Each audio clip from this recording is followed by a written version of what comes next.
I want this war to stop also, and that is where I totally agree with the protesters. Let's stop this war.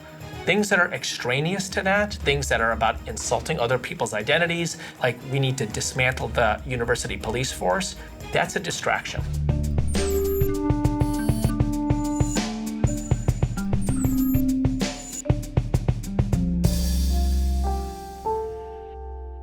Hello and welcome to GZERO World. I'm Ian Bremmer, and today we are looking at the student protests that have rocked university campuses for weeks. According to recent polling, Americans are skeptical of what they're seeing, with more of them likely to oppose than support campus protests. But is that so different from public sentiment back in 1968, before I was born, when Columbia students also clashed with police? Joining me today to talk about campus protests, past and present, and how today's tumult can reach a resolution is Eboo Patel. He runs a national nonprofit aimed at fostering civil discourse on over 600 college campuses. But first, are the kids all right? It sure doesn't seem like it.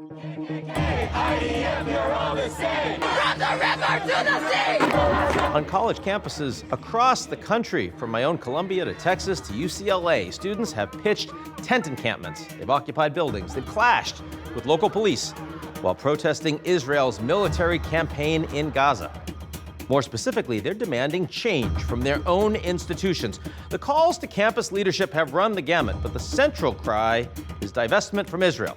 Whether that means divesting from Israeli donors or Israeli businesses or other Israeli ties depends on the campus and the protester, but thousands of students have been willing to risk suspension, expulsion, or arrest to make their demands heard.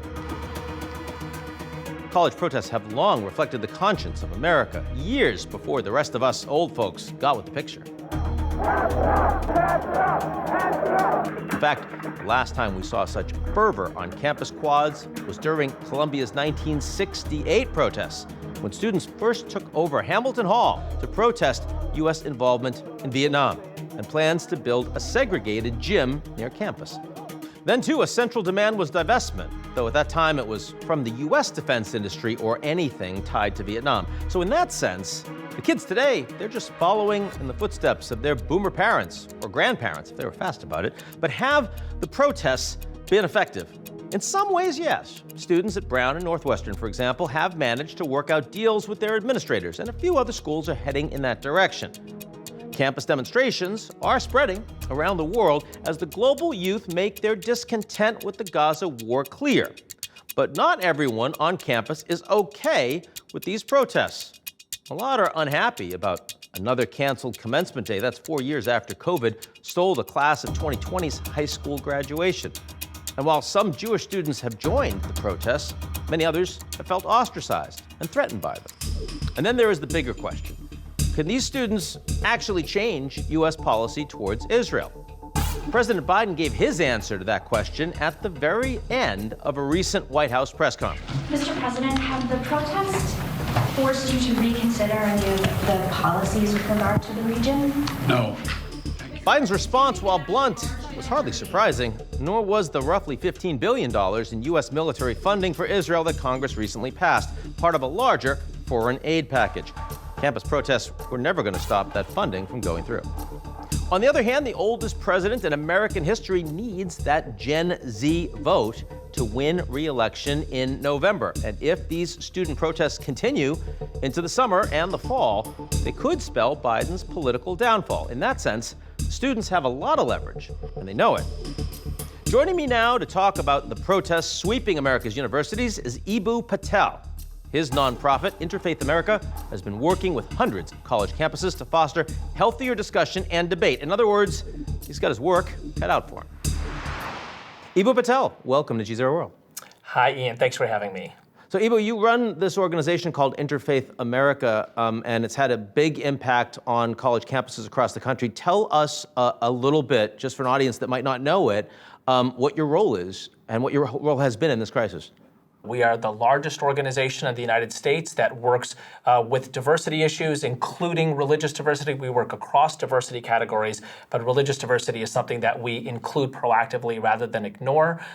We help colleges design environments of cooperation, from presidents making public statements about pluralism to training for every first-year student on cooperation skills. So we help college campuses and other organizations be environments of cooperation. And what I like to say is diversity work cannot be a battlefield.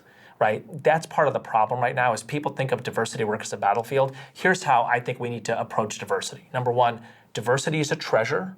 Number two, cooperation is better than division. Number three, identity is a source of pride, not a status of victimization. Number four, faith is a bridge. And number five, everyone is a contributor. Those are the kinds of messages that we bring to college campuses. If you're the president of a university with major demonstrations going on right now, what are a couple quick do's and don'ts? So first, I would de-escalate as much as possible. Talking is always better than fighting. I would try to remind people that a university is a place where people of diverse identities and divergent ideologies cooperate in the search for truth together. And can we do that? And then, frankly, I would say from my own personal point of view that war is terrible. And let's absolutely look to work together to find a way to end this war as quickly as possible. And the truth of the matter is universities have resources that can help do that. I'll give you an example. Many times universities have expert negotiators on their faculty. Are there ways that those expert negotiators can play a constructive role in the current conflict? Those are the kinds of things that I think that university presidents should do. They should always lift up the chief value of a university, which is cooperation across difference to learn together and to seek truth together. Why do you think this is happening right now? Just generally, this level of hatred, contempt, unwillingness to speak to each other, and also specifically why the Middle East, when there's so much that's going on in the world that is deeply contested? The media, for good reasons, covers planes that crash and not planes that land. So, my organization, Interfaith America, we have a network of 600 college campuses. I'm on a different college campus roughly every week. In fact, I was on 2 campuses just this past week because I'm a commencement speaker at a lot of places. And both of them have handled the situation quite well, even though students have had the opportunity, maybe especially because students have had the opportunity to express themselves, to engage in conversations that are marked by learning and engagement rather than confrontation and fighting. And so let's not just pay attention to the 50 places in America where things are looking pretty ugly right now. Let's remember that there's 2,500 or so universities. In many of them, this is being handled quite well. That's the first thing to say. And when you say quite well, you really mean that, there might be some demonstrations going on, but they're peaceful. There are no issues that require intervention. There is nothing that is newsworthy in the vast majority of campuses in the United States right now. That's exactly right. Most campuses on most days are places of learning that we should be proud of and places of cooperation that we should be proud of. I have Muslim friends who are faculty, I have Jewish friends who are faculty who are telling me that their classroom is a place where people are asking good questions, where they're learning from one another, where they're saying things like, oh, I never thought of it that way. That is what a university should be about. Now let's focus, though, on what's bleeding and leading and why you think it's happening now. So there are a couple of issues in American life which are deeply divisive. One of them is abortion. One of them is the Middle East. I just take that for granted. One of the reasons we have universities is, as the great philosopher Alistair McIntyre says, to initiate people into the conflicts of a diverse democracy and to teach them how to discuss them in rational ways. I think the problem here, right, the thing that universities could control, which I think that they have gotten wrong in many cases over the course of the past 5 years, is the default mode has been set to confrontation, not cooperation. First-year students come on campus and confrontation is romanticized. People are told that some people are the oppressed and some people are the oppressors. The oppressed can never do anything right, the oppressors can never do anything wrong, and diversity is a battlefield. I think that is the wrong way to approach a diverse environment like a university. I think that universities should say, hey, listen, diversity is a lot more like a potluck. We invite people to bring the dishes that are inspired by their distinctive identities, and we create a space for creative combinations and enriching conversations. That's something that can and should change. We absolutely need to change the default setting on campuses from confrontation is romanticized to cooperation is the norm. So if you're a student of Palestinian descent, what's the dish that's so tasty that you are bringing to campus right now that everybody wants to partake in? Because, I mean, you know, that's a high bar. So Palestinian culture is beautiful. All cultures are beautiful. All cultures have associated with them foods and fashion and language and rites and rituals. That's what we should be bringing. All cultures have associated with them literatures and songs. That's what we should be bringing with them. And if you're of Palestinian descent and you are absolutely shattered by the way the war has gone, I feel that and I understand that, and I think your voice should be heard. And if you want this war to stop, I feel that and I understand that, and I think your voice should be heard. And incidentally, if you're Israeli or Jewish and you want that, I think that that is exactly right. I want this war to stop also, and that is where I totally agree with the protesters. Let's stop this war. Things that are extraneous to that, things that are about insulting other people's identities, things that are about, like we need to dismantle the university police force, that's a distraction. I would like the peaceful protests to focus on stopping the war and being in a cooperative engagement with the university administration, who again may have a set of resources like, for example, faculty members who are expert negotiators that could actually make a positive difference in this situation. We can have a long conversation about the Middle East because, I mean, clearly the majority of Israelis don't agree with the idea that the war should be stopped right now, at least not until more has been done against Hamas. But I am more interested in what you think is and isn't appropriate on campus. So specifically, where do we start talking about limits of appropriate free speech being breached? In other words, I mean, what is beyond, what should be considered beyond the pale in speech that might make a student of Jewish descent or of Palestinian descent feel unsafe, legitimately unsafe? Not that you said something mean or that they disagree with, but something that actually requires some level of policing by the university. Yeah, so Ian, I'm going to shift the question just a little bit, right? I'm going to stay within the general realm. I'm going to say, if I was a professor in teaching a class on effective protest, right? Not romanticizing protest here. I'm teaching a class on how do you have an effective movement for constructive social change. That's a very high bar, right? One of the things that I would say is, whatever you say or do to another group, you have now made fair game to say and do to you. So if you call another group baby killer and you beat drums outside of, say, their cultural center, I'm making this up, but it's not implausible. Well, it's not impossible that that could happen to you.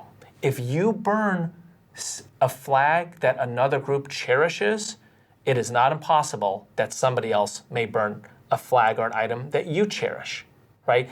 If you chant from the river to the sea, somebody else can chant from the river to the sea. And so I don't know how to think of this as a senior administrator, right? Like, because part of what senior administrators have to think about right now is when not only are we crossing lines of speech into harassment, but when are we provoking violence, as happened at UCLA, or involved in a situation that could very easily become violence, as happened at UCLA, physical violence.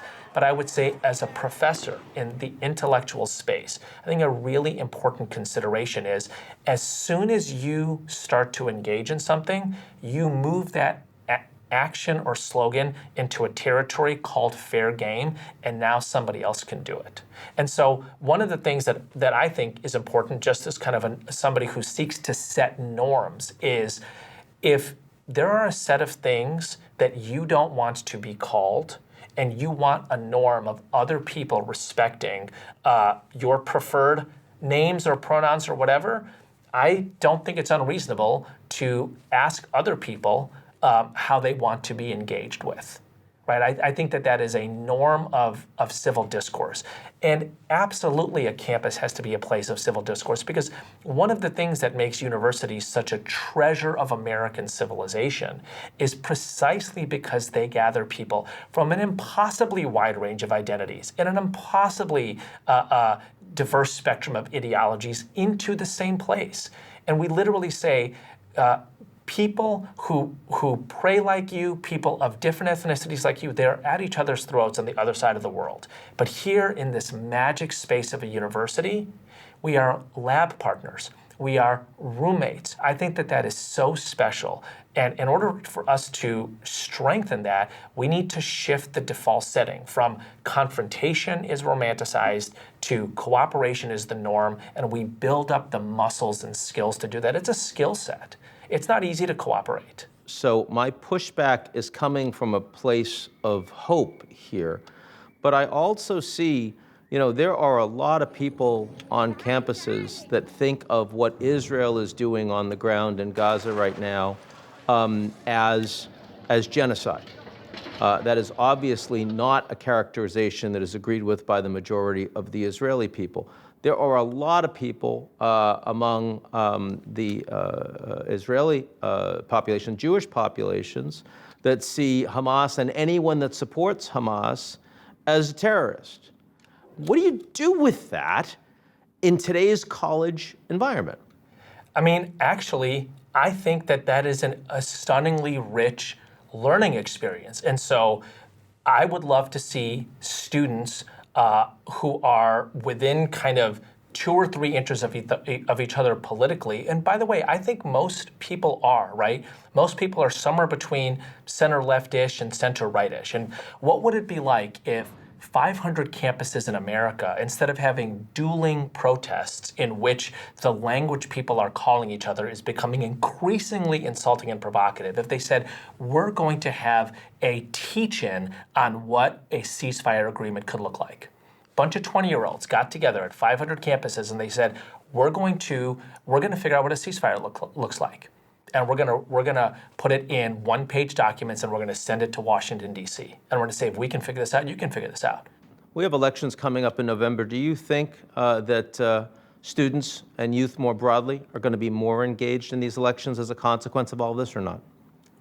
Boy, it's really hard to say. It's a long, but May and November, it might only be 5 or 6 months, but it's going to feel like 6 seasons in American life. What I would think is, I would say is like the kind of responsible people, so to speak. We have to be busy building spaces where people with different ideas and views can find common ground. Walt Whitman says there's nothing as holy as common ground, and I believe that.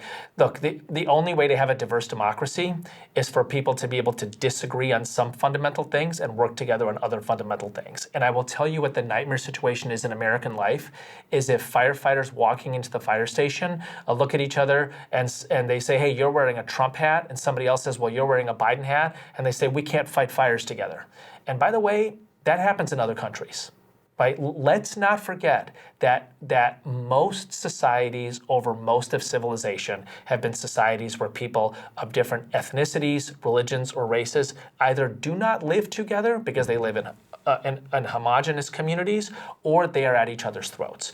The most important thing that we do in the United States of America is we build a society where people of diverse identities and divergent ideologies can cooperate. We need to cherish that, and we need to strengthen that, and I think colleges are the best place to do it, but we need to do a better job there. That's a great message for our students, Eboo. Thanks so much for joining us. Thanks, Ian.